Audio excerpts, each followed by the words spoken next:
Espace TV, le 22h.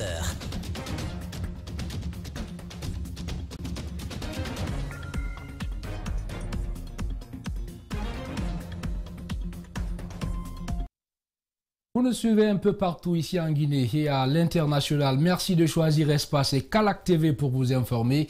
Bonsoir et bienvenue dans cette nouvelle édition dont voici les principales articulations. À la une de l'actualité, la Guinée a célébré ce vendredi 2 octobre le 62e anniversaire de son accession à l'indépendance. Partout sur le territoire national, les cérémonies ont été organisées par des autorités et parfois par des simples citoyens pour marquer l'événement. Nous reviendrons largement sur cette célébration dans cette édition. Depuis jeudi, c'est le sujet qui domine l'actualité internationale. Le président américain Donald Trump a annoncé dans la nuit de jeudi à vendredi qu'il avait été testé positif au coronavirus, tout comme sa femme Melania, et qu'il se mettait en quarantaine. Nous ferons le point également dans ce journal. Et puis les activités culturelles reprennent, mais au ralenti en Guinée. Entre art théâtral et concerts grand public, les organisateurs restent positifs en ce qui concerne la réussite de leurs événements prévus malgré les contraintes dues à la crise sanitaire. C'est tout pour les titres. Bienvenue dans cette nouvelle édition. Encore une fois, bonsoir. La fête d'indépendance guinéenne a été célébrée de façon sobre à la place des martyrs. Seul le président Alpha Condé, donc le chef de l'État, les forces de défense et de sécurité et des journalistes et quelques compagnons d'indépendance ont assisté à l'événement. Une situation qui d'ailleurs a fustigé Elhadj Biro Kanté, ce compagnon de l'indépendance. Le gouverneur de la ville de Conakry, le général Mathurin Bangoura, a profité de l'occasion pour inviter à la paix et l'unité en cette période électorale. Alseni Bari commente les images d'Ibrahima Sori Kamara de nos confrères de Gangan TV. Installé sur le haut de l'estrade, à la place des martyrs, le guerrier libéré de ses chaînes et l'arme à la main symbolise notre indépendance, jalousement acquise le jeudi 2 octobre 1958.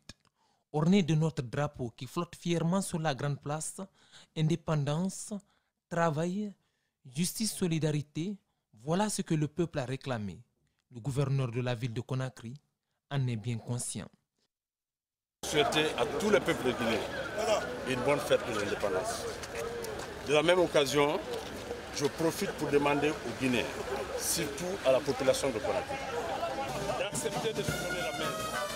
Sans la paix, nous avons eu cette indépendance et nous l'avons gérée parce qu'il y a eu la paix. Donc sans la paix, rien n'est possible.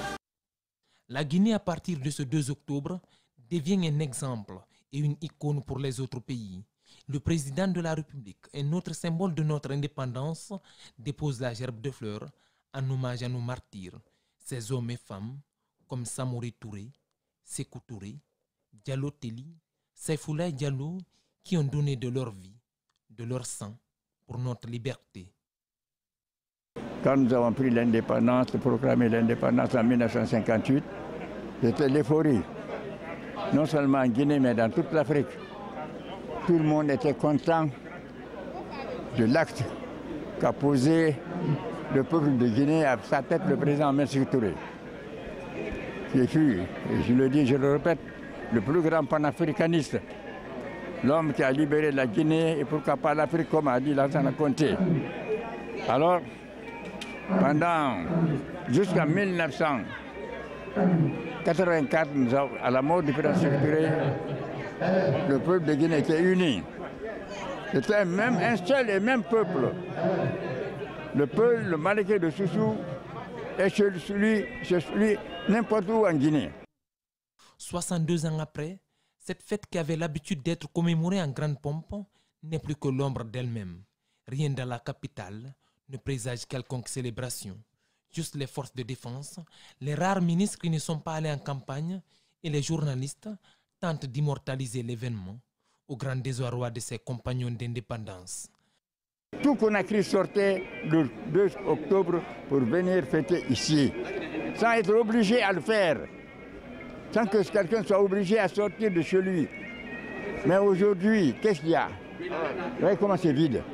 Il y a Covid-19, il y a les élections, l'inquiétude et On ne sait comment, qu'est-ce qui va se passer après, pendant des élections et après les élections.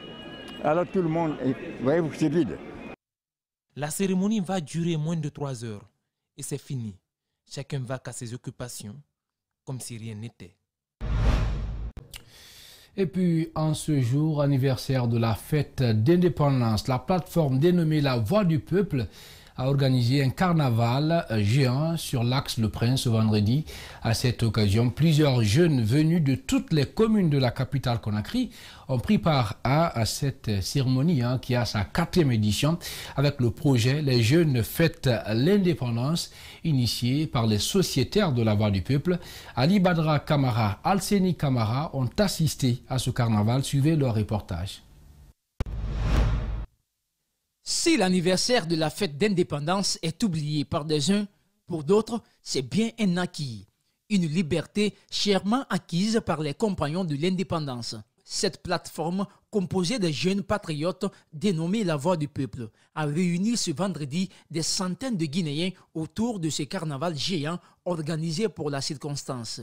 Jeunes, fanfaristes et même les enfants, tous au rythme du tricolore national. Pour ces carnavaliers, malgré les crises qui secouent le pays, ils sont loin d'oublier l'histoire de la Guinée. Et l'idée de les jeunes fêtent l'indépendance depuis le début, c'était ça. On ne dénonce pas. Si l'État fait rien, on ne blâme pas l'État. Nous, on fait un appel à l'action et on célèbre le 2 octobre parce que nous sommes Guinéens. Pas à notre première fois, on a eu à faire le Guinée 59, Guinée 60, Guinée 61 et Guinée 62. Ce mois d'octobre marque la souveraineté nationale en Guinée. Par conséquent, il devrait faire l'objet d'une longue célébration de l'indépendance durant tout le mois, selon ces carnavaliers. Il estime que le calendrier de l'élection présidentielle et sanitaire a fortement influencé cette date mémorable qui passe inaperçue aux yeux des Guinéens. Ceux qui font la politique, ils n'ont qu'à faire leur politique. Mais ce que nous demandons au peuple de Guinée, c'est de rester unis. Ceux qui font la campagne, nous leur demandons, c'est tout simplement leur droit. Mais ils n'ont qu'à le faire dans la plus grande responsabilité, en respectant le peuple de Guinée, en respectant nos martyrs, en respectant tout simplement le rouge, le jaune, le vert. Badara Koné, président de la nouvelle génération politique, aujourd'hui citoyen carnavaliste. Dans la joie de la fête de l'indépendance, il a préféré se réserver de tout commentaire politique. Pour lui, il vit dans une atmosphère sans couleur. Là, on ne retrouve pas de Peul, on ne retrouve pas de Malinké, on ne retrouve pas de Guerzé, de Kissi, de Thomas, de Lélé, etc. On retrouve le Guinéen tout court.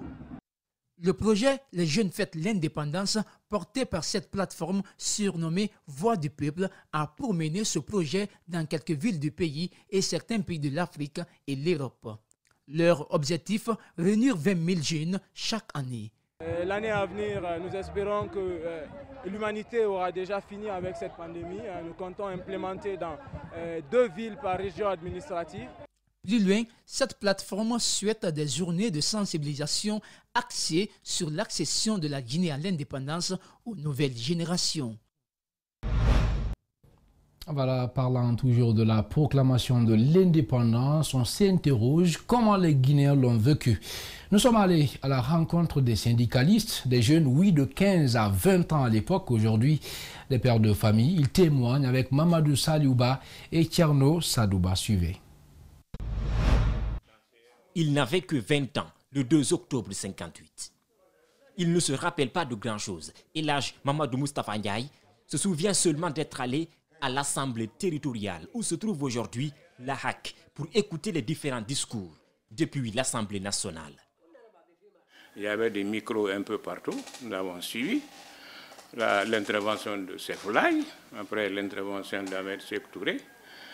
Quand les responsables parlaient, nous on écoutait, on sautillait.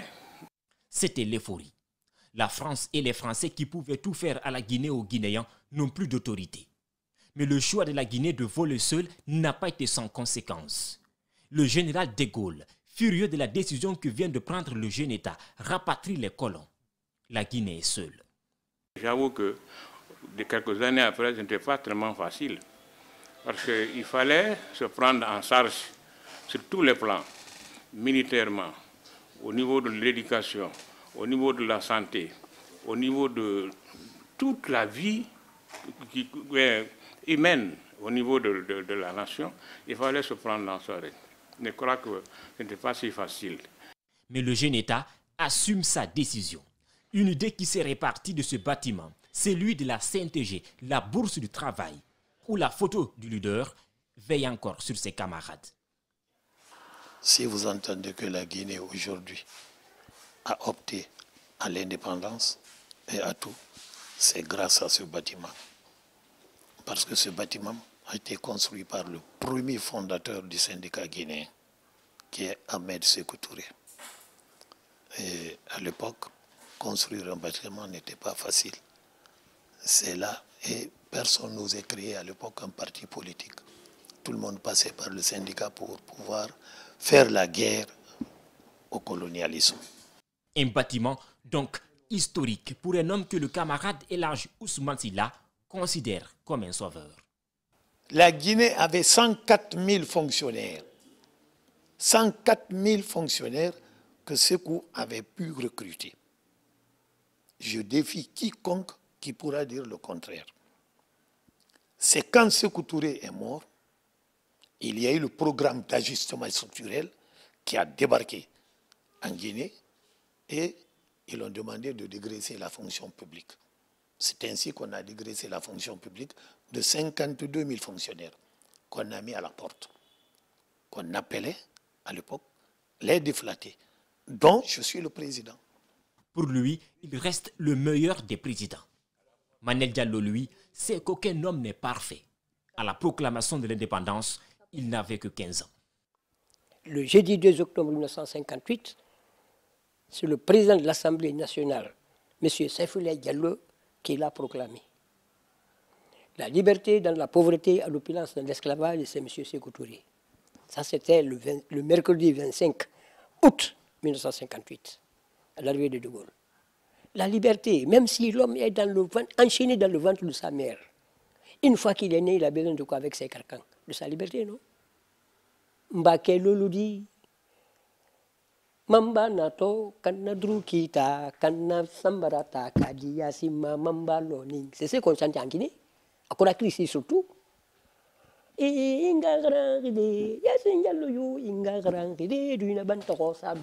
Voilà, c'est ce qu'on chantait ici. C'est ça la vérité. La vérité, la Guinée, premier pays indépendant de l'Afrique francophone, pionnière dans la lutte pour l'indépendance des autres colonies d'Afrique. Voilà, merci à Mamadou Saliouba pour ce reportage. Et cette fête nationale, il faut le dire, ne laisse pas de marbre les syndicalistes de l'USTG. Ils saisissent le moment pour appeler tous les Guinéens à chérir une nation qui nous a vu naître et surtout renforcer la cohésion sociale. Je vous propose de les suivre au micro d'Abdoulaye Camara. À l'occasion de cette fête commémorative, l'Union syndicale des travailleurs de Guinée USTG rappelle à tous du rôle joué par nos éminents dévanciers syndicalistes pour conduire paisiblement notre pays à son indépendance, du rôle de sensibilisation et de l'éducation à la paix et au développement qui a toujours caractérisé l'Union syndicale des travailleurs de Guinée USTG. C'est pourquoi, en ce mois d'octobre historique, avec coïncidence de l'élection présidentielle et d'anniversaire de la souveraineté nationale, l'Union syndicale des travailleurs de Guinée USTG rappelle à tous le strict respect des uns et des autres pour que, comme toujours, la Guinée sorte plus harmonieuse et plus performante dans la conduite de sa souveraineté éternelle. De l'indépendance à nos jours, l'économie guinéenne a soufflé le chaud et le froid. En dépit de son potentiel, le pays peine, vous le savez, à amorcer un vertical décollage économique. Les différents régimes n'ont pu atteindre une économie forte et soutenue visant l'amélioration, bien sûr, des conditions de vie des populations qui vivent sous le poids de la pauvreté. Le parcours de l'économie guinéenne de l'indépendance à nos jours est révisité dans ce commentaire de Mamadou Boye Diallo. Suivez. Du 2 octobre 1958, jour de l'accession de la Guinée à l'indépendance, jusqu'à nos jours, l'économie guinéenne a connu des bouleversements et des choix économiques à la fois difficiles et variés. Sous la Première République, Sékou Touré, lâché par la France à cause de son nom devant le général de Gaulle, opte pour un régime socialiste.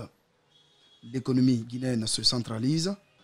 Une nouvelle monnaie est créée, le franc guinéen, le 1er mars 1960, en même temps que la Banque centrale, le nouvel institut d'émission.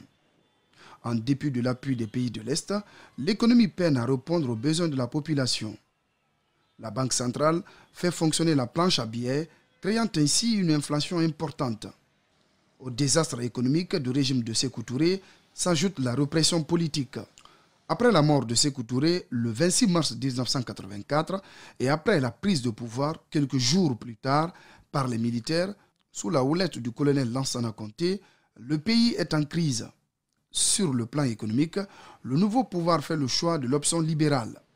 Cependant, la corruption endémique et l'explosion des dépenses extra-budgétaires vont continuer de plomber l'économie guinéenne. Toutefois, le président Lansana Conté a jeté les bases d'une économie qui, avec une gestion saine et rigoureuse, peut permettre de renouer avec la croissance qui se traduit par la création de richesses et d'emplois. À sa mort, les militaires s'emparent de nouveau du pouvoir, avec à leur tête le capitaine Moussa Dadis Camara. La transition qui fut courte a été marquée par une saignée financière en dépit de la volonté affichée du jeune capitaine de lutter contre la corruption et le trafic de drogue en Guinée. Après l'arrivée au pouvoir de l'opposant historique Alpha Condé en novembre 2010, les responsables de la Banque centrale s'emploient à assainir le système bancaire et à dompter l'inflation en réduisant notamment le recours à la planche à billets.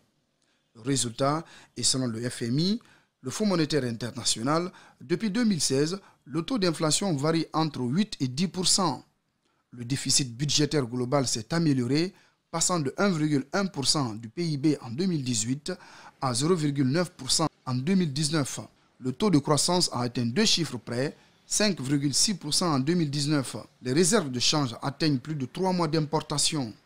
Cependant, le franc guinéen s'est considérablement déprécié et la corruption devient endémique, notamment dans le secteur énergétique. Comme quoi, l'économie guinéenne a tous les atouts pour être performante, mais les pratiques de corruption et de mauvaise gouvernance plombent sa réussite. On reste dans le même sillage pour dire que cette année, la fête de l'indépendance nationale coïncide, vous le savez, avec la campagne électorale pour la présidentielle d'octobre prochain. Mais comment s'est passée cette journée au sein des QG des partis politiques engagés dans la course pour ces rectorats?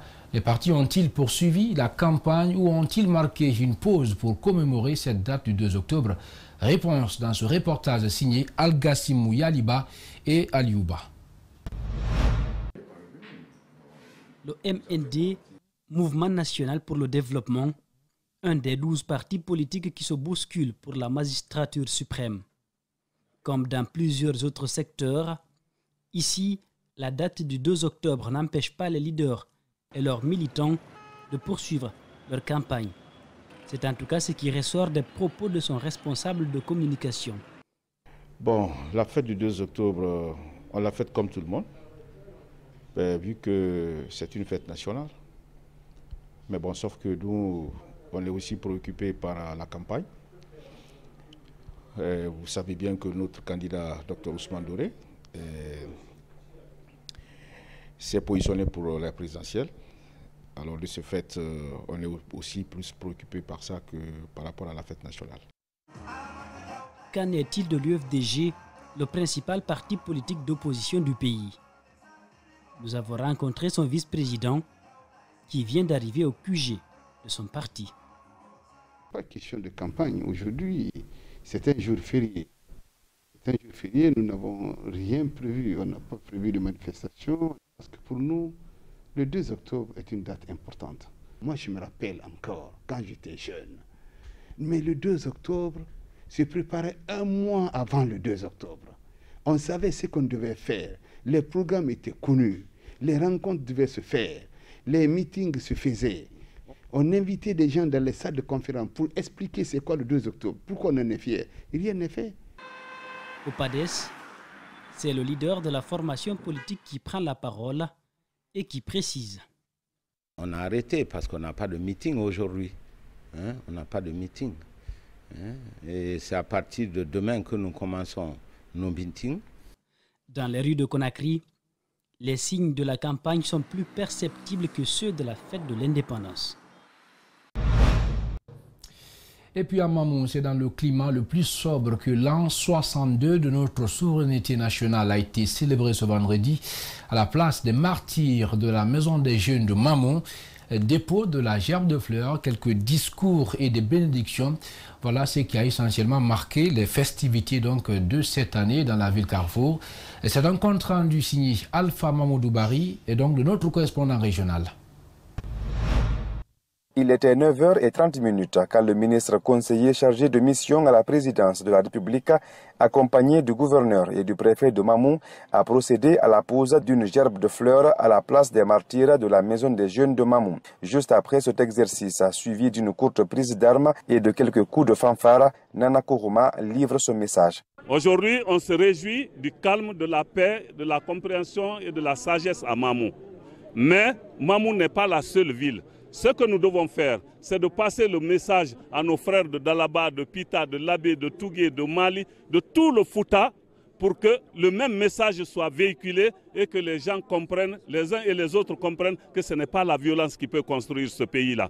S'exprimant dans le même sens, le gouverneur de Mamou a rendu un vibrant hommage à l'armée guinéenne dans sa globalité pour le rôle qu'elle joue dans le maintien de la paix, si cher à la nation. Je voudrais aussi profiter de cette occasion pour remercier les forces de sécurité de notre pays, les forces de défense, qui, à l'heure actuelle, dont une partie se trouve à Kidal, en République du Mali, pour aider nos frères maliens à sortir de cette difficulté dans laquelle le Mali se trouve présentement. Nos soldats se battent vaillamment au nord du Mali, à quelques 1700 km de la capitale, et je crois que l'armée guinéenne se comporte dans les meilleures conditions. Il faut les féliciter. Et si cela est possible, c'est parce qu'il y a d'abord la paix chez nous. C'est par les bénédictions des religieux que cette cérémonie marquant le 72e anniversaire de l'indépendance nationale a pris fin dans la préfecture de Mamou. La célébration de la fête de l'indépendance de la Guinée n'a pas connu un grand engouement dans la préfecture de Nzérékoré. En lieu et place d'une grandiose fête, les autorités se sont contentées du dépôt d'une gerbe de fleurs, vous allez voir, à la place donc des martyrs. Le reportage d'Alexis Collier et Albert Grovogui. Un salut aux forces armées et aux tripes. Voilà, nous reviendrons sur cet élément dans nos prochaines éditions d'information. La galerie Marifala de Bambeto, une entreprise spécialisée dans l'ameublement, a fêté l'anniversaire de l'indépendance guinéenne ce 2 octobre 2020. Le PDG et ses employés, vous allez le voir, se sont réjouis du succès de la galerie sur le marché guinéen et ont annoncé des projets futurs pour battre donc le record sur le continent africain. Et publie reportage Justin Leno et Alceni Camara. Tous vêtus en blanc, ils fêtent le 70e anniversaire de l'indépendance de la Guinée. Les employés du groupe Marifala profitent également du 2 octobre pour exprimer leur enthousiasme d'évoluer au sein de cette grande entreprise spécialisée dans l'ameublement. Vu l'évolution, vu d'où on vient, on fait tous maintenant, là, on sait que vraiment la stratégie qu'on a aujourd'hui, ça nous fait pousser et on va évoluer rapidement. Ça, sans souci même. Parce que depuis que nous avons eu de l'indépendance jusqu'à aujourd'hui, plus de 62 ans, nous avons pu installer une usine aujourd'hui qui est en train de fonctionner. On a pas mal d'entreprises qui sont là aujourd'hui, qui sont en train de vraiment prendre des sources avec nous, qui sont satisfaits encore. Je pense que tout ça, c'est un avantage. Le PDG de l'entreprise s'est dit dépasser des joies à cause, dit-il, du succès qu'il enregistre sur le marché guinéen en seulement quelques années. Nous, dans notre entreprise, on fait qu'innover à chaque fois. On est en train d'innover. Comme vous constatez, Marifala était commercial aujourd'hui, une entreprise commerciale. Aujourd'hui, nous sommes dans le cadre de l'industrie. On a pas mal de projets qui ont en train d'évoluer. Je pense que chaque année, on voit qu'il y a la différence chaque année. L'ambition de Marifala, en fait, c'est être le leader dans la sous-région, dans le cadre des meubles. C'est en 2007 que tout a commencé avec seulement un nombre de moins de 3 employés. Aladji Abdoulaye Diallo ne s'attendait pas à son succès. Il a pour autre mission de lutter contre le chômage car aujourd'hui, le groupe Marifala a plus de 100 jeunes employés. Quand Marifala a débuté, c'était avec combien de travailleurs? Est-ce que vous avez une idée? Avec 3 travailleurs. Ensuite avec 100 et quelques aujourd'hui. On a beaucoup, hein. Quand je dis centaines en fait, de personnes, ça, juste, on a beaucoup de secteurs. Notre groupe, on a le secteur bois massif, pour valoriser nos bois en Guinée ici. On a le secteur qui est salon, tout ce qui est meubles de salon. On a le secteur de meubles modernes. Les travailleurs, même les tout premiers, n'ont pour le moment aucune envie de postuler ailleurs. Pourtant, plusieurs autres entreprises existent sur le terrain.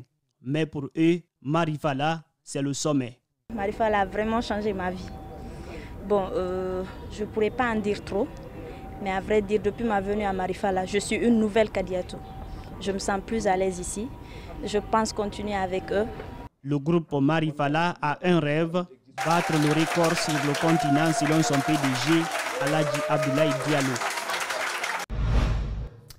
Voilà, mesdames et messieurs, c'est qu'on pouvait dire comme essentiel sur la célébration du 62e anniversaire de l'accession de la Guinée à l'indépendance. Bonne fête à tous.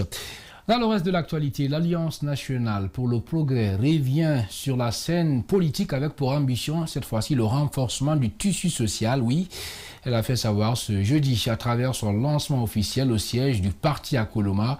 Reportage Aminata Kamara, Marissa Kamara et Amara Alexila. Créée en 1992 avec pour objectif de conquérir et gérer le pouvoir en République de Guinée, l'Alliance nationale pour le progrès veut promouvoir la paix en Guinée. Aujourd'hui, nous sommes en train de redynamiser les structures du parti qui étaient en voie de disparition. Les perspectives du parti Alliance nationale pour le progrès. Soucieux du présent et de l'avenir de la Guinée, le parti ANP mettra tout en œuvre pour le renforcement du tissu social, la promotion des jeunes et des femmes, la création d'un climat de paix et de quiétude, gage de tout développement, l'instauration d'un état de droit, la sécurisation des personnes et de leurs biens, la réforme du système éducatif et sanitaire.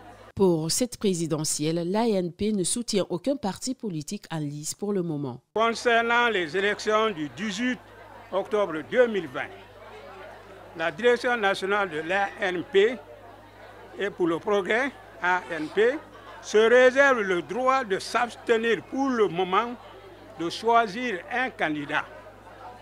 Par contre, notre choix sera bientôt connu, qui sera celui des militants et des sympathisants du parti. Pour le vice-président, promouvoir la paix et la consolidation du tissu social reste l'essentiel pour le progrès. Aujourd'hui, sur le plan social, on a assez de problèmes. Quand nous sommes à la tête du parti, nous allons créer un climat de paix et de quiétude dans le pays là d'abord. Nous allons faire pour que tous les Guinéens se reconnaissent en Guinée. Ce parti est ouvert à toute formation politique pour le développement harmonieux et équilibré du pays.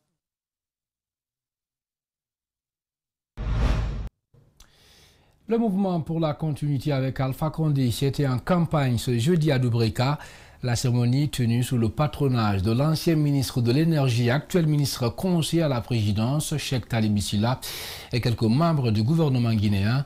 L'occasion était de magnifier les actions du président Alpha Condé, donc les actions tout au moins du chef de l'État et sa continuité au pouvoir. Un public reportage, Mohamed Valek Touré, Abouakar Keke Bangoura, qui reviennent donc de Dubreka.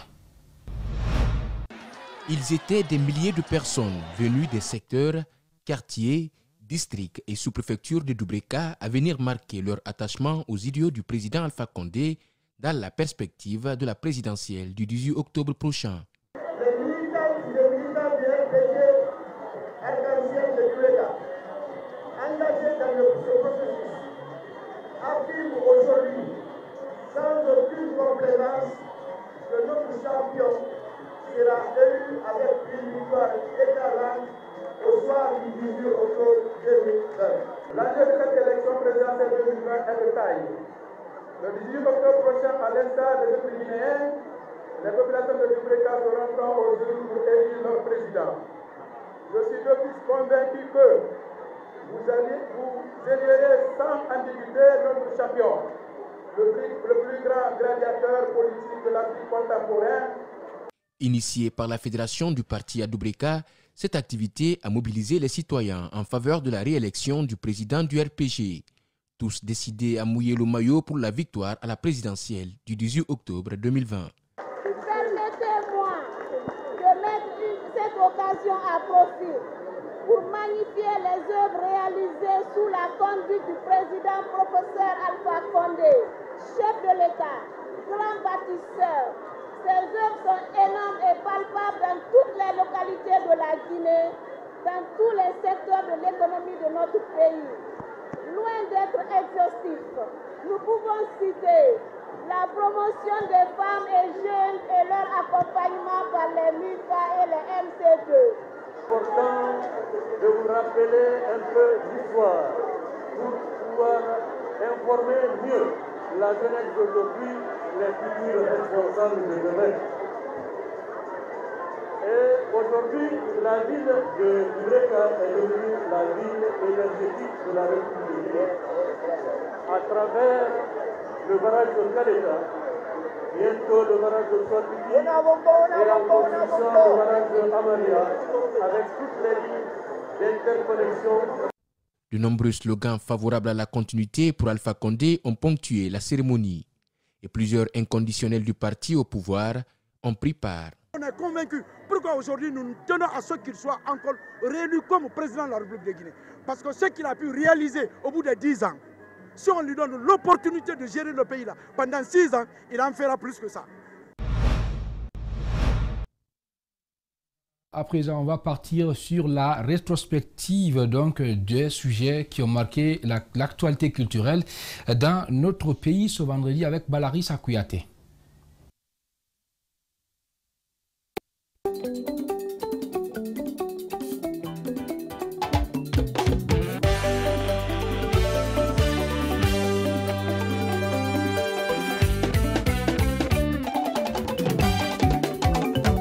Bonsoir à tous et bienvenue dans l'actualité culturelle d'ici et d'ailleurs. Merci de nous prêter votre attention.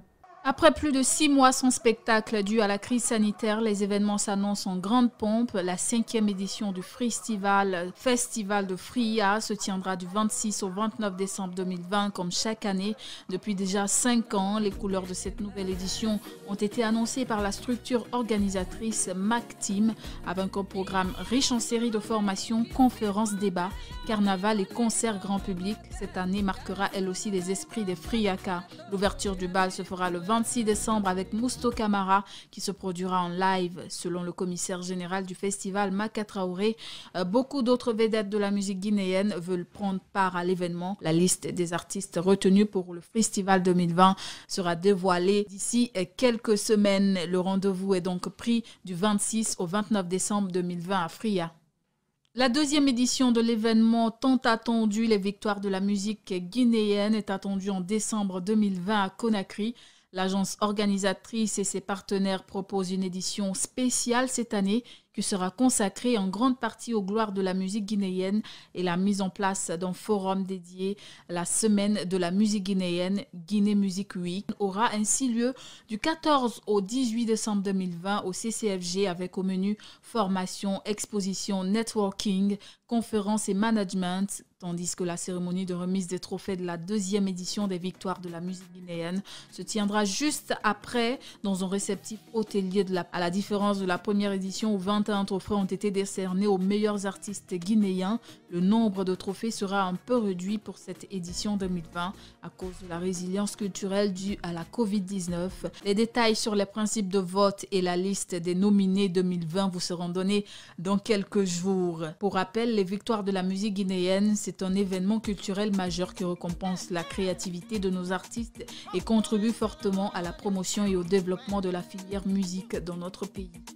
En France, l'auteur et metteur en scène Souleymane Ba, âgé de 46 ans, a reçu dimanche 27 septembre au Festival des Francophonies les Zébrures d'automne à Limoges, le Prière Amphithéâtre 2020 pour la cargaison. Le test de l'écrivain guinéen exilé en France depuis 4 ans nous invite à une déambulation macabre peuplée de destins brisés échoué quelque part. La cargaison est une fable politique dans la même veine de sa pièce précédente, Danse avec le diable, présentée par RFI au Festival d'Avignon en 2019 dans le cadre de la lecture Ça va le monde. Dans la cargaison, l'obsession de l'auteur pour les détails est palpable dès le titre, à noter d'une remarque sur la chronologie du test à respecter.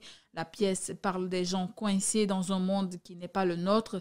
C'est un monde sinistre, mortifère, rythmé par les souffrances, les complaintes et le désespoir total de gens échoués quelque part. Cette déambulation macabre suscite un univers terrifiant pas tout à fait mis au monde par l'auteur. Le style d'écriture de la cargaison oscille entre poésie et punchline. Même avant le prologue de la cargaison, on découvre une pyramide de mots digne d'une chanson de rap, à rappeler que c'est suite à l'appel à candidature pour le prix RFI Théâtre 2020 en juillet dernier que 13 tests inédits ont été présélectionnés.